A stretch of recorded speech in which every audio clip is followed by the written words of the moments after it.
Yes.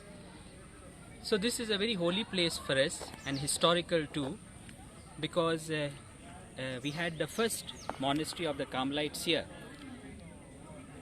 It began in 1619 and there were Carmelites from various countries, but also famous Carmelites lived here. The most famous among those who lived here are Dionysius and Redemptus. Dionysius was French and Redemptus was Portuguese. They were novices here, and then later they went to Indonesia and they were martyred in Sumatra. So they have become the first martyrs of the Discalced Carmelite order. The prior who received them was Father Philip of the Trinity. He also was a well-known theologian. He was the prior of this monastery, the superior of this monastery. He was the one who welcomed these two candidates to the Carmelite way of life, and later on he went to become the superior general of the order.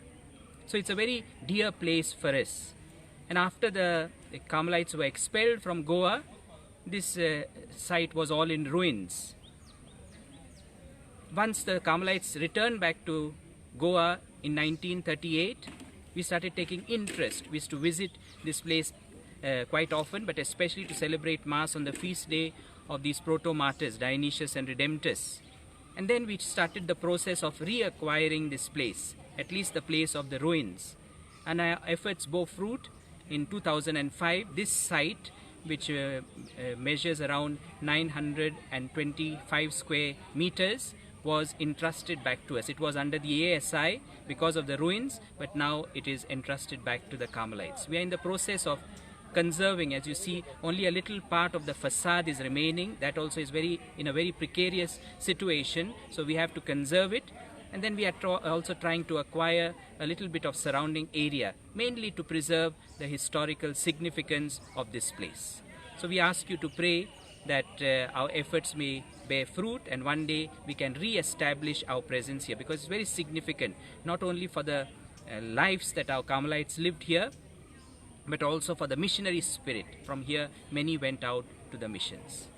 This is a heritage site now. It's not only in Old Goa, but even in Chimbayal you all have. How difficult it has been for you all, how it has been for you all in the past so many years to preserve it, get back to your this Carmelites. Yes, I mean it was a long drawn process, no? And then we were thinking also of a case, but then since this area at least has been entrusted back to us, we are trying to do our best. We have not received any government funds for preservation, so whatever is possible from our side we are doing. And the case of Chimbayal is going on. We have already petitioned the government to restore back the property to us.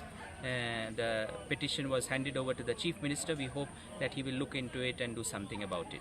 And now, since only the facade is remaining, any more process to get restoration back, or some part of this church, or what it is? Yes, because now it is occupied, the surrounding area is occupied by a private individual, so we are negotiating with him if he can give us at least a portion surrounding these ruins. So the process is on, yeah, but so far we have not been successful.